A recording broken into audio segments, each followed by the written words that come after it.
So it's a small red arrow for me so far in Game Week 28. I'm on 51 points and slightly down to 25k overall. And here are my transfer plans for Game Week 29.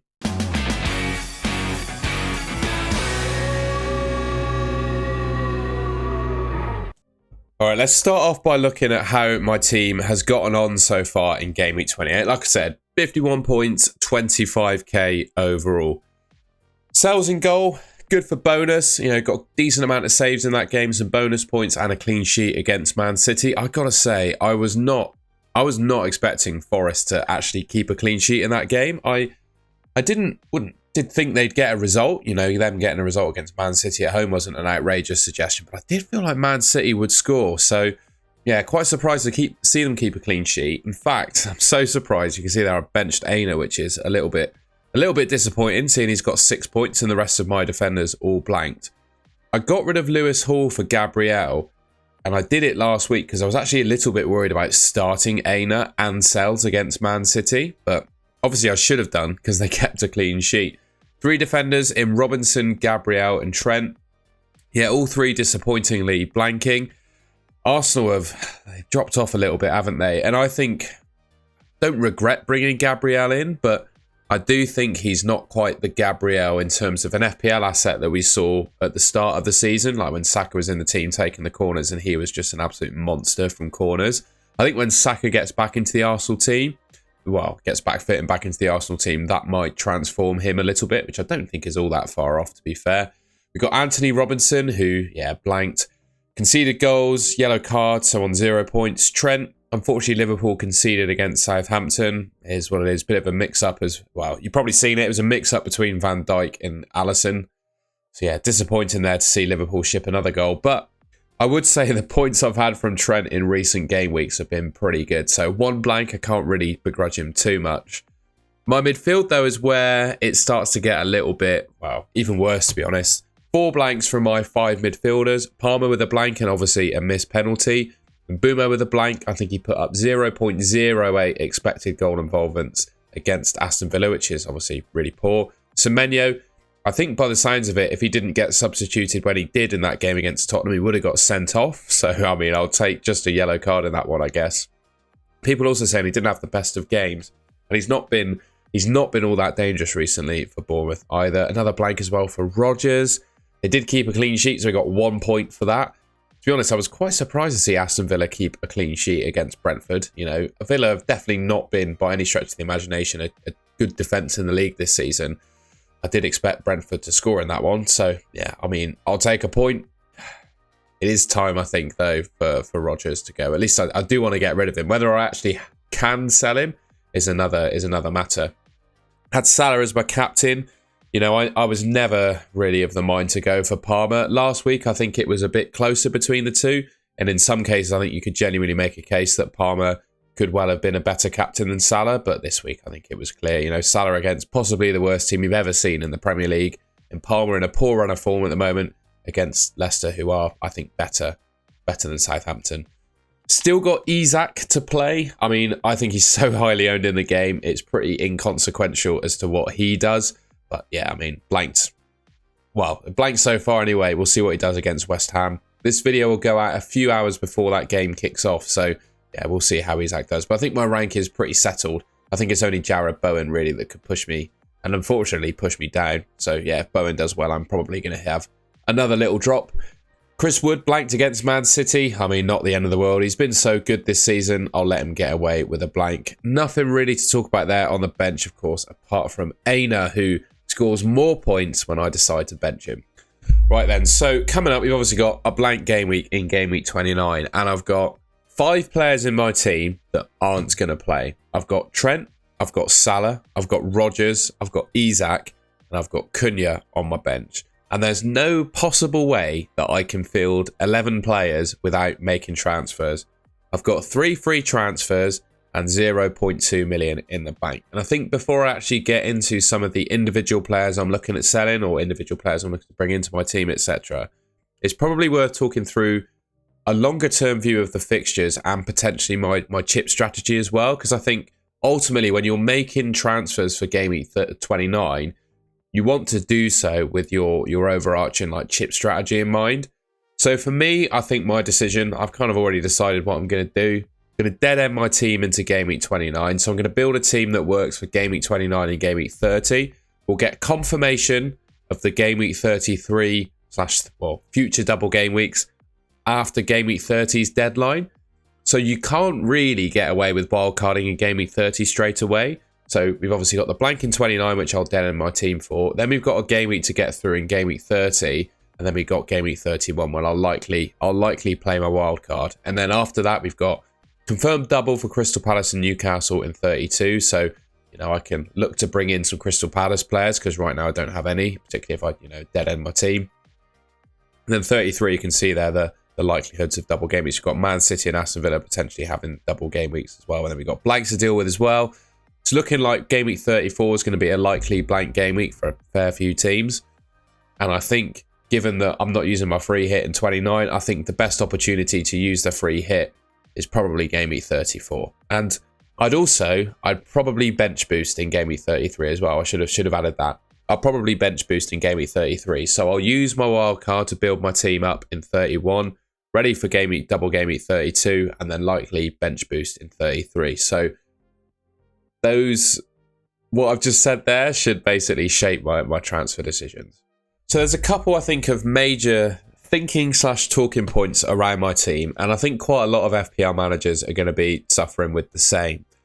First up is, what do you do with Cole Palmer, right? He's blanked consecutively against Southampton and Leicester. He's in probably the worst patch of form we've seen in his entire time at Chelsea.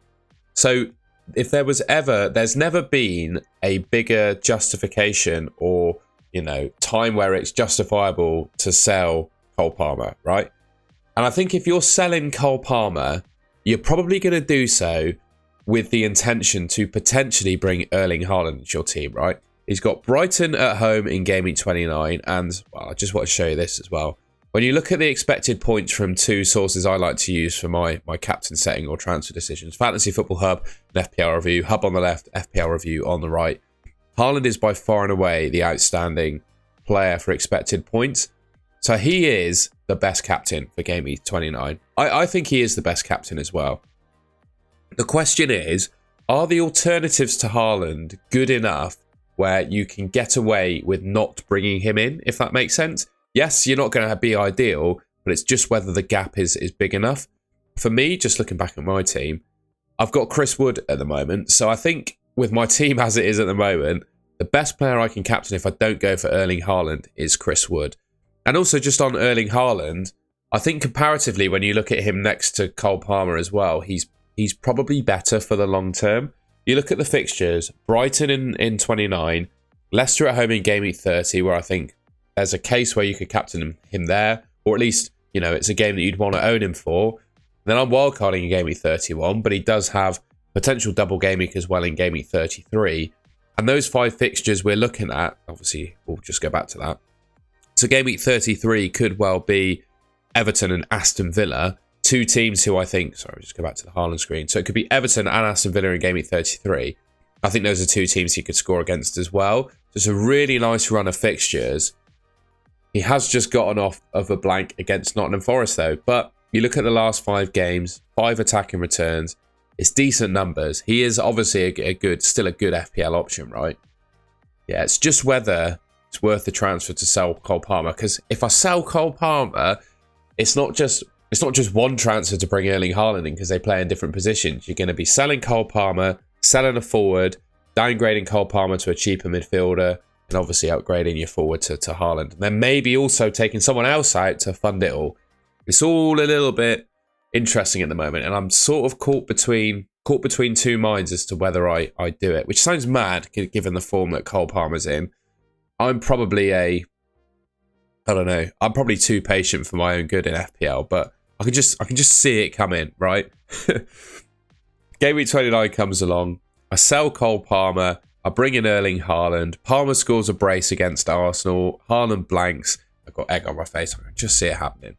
So I'm going to have to apologise because the two teams you're about to see are probably two of the most ratchet FPL teams in human history. But I don't think I don't know. Let me know in the comments, but I don't feel like, as a non-free hitter in 29, I don't feel alone in the fact that my team is going to be a bit ratchet.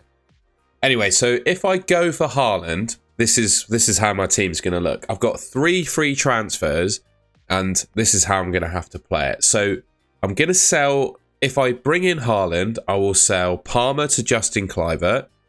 I will sell Cunha, who's obviously suspended. I'll sell him for Haaland. And then I'll get rid of Trent and buy Howson of Bournemouth.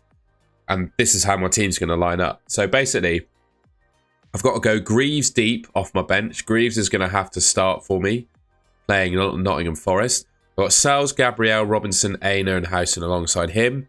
Kluivert and Semenyo and Mbumo as a midfield 3. And Haaland and Wood up front. And I'll probably obviously give the armband to Haaland. So I'm in a 5-3-2. But I do have 11 players. I can field 11 players. I use my 3 free transfers, but ultimately, I don't have to take a hit for this team. And I don't think it's too bad. You know, I wouldn't be surprised to see quite a few managers sort of limping into Game Week 29 with just 10 players.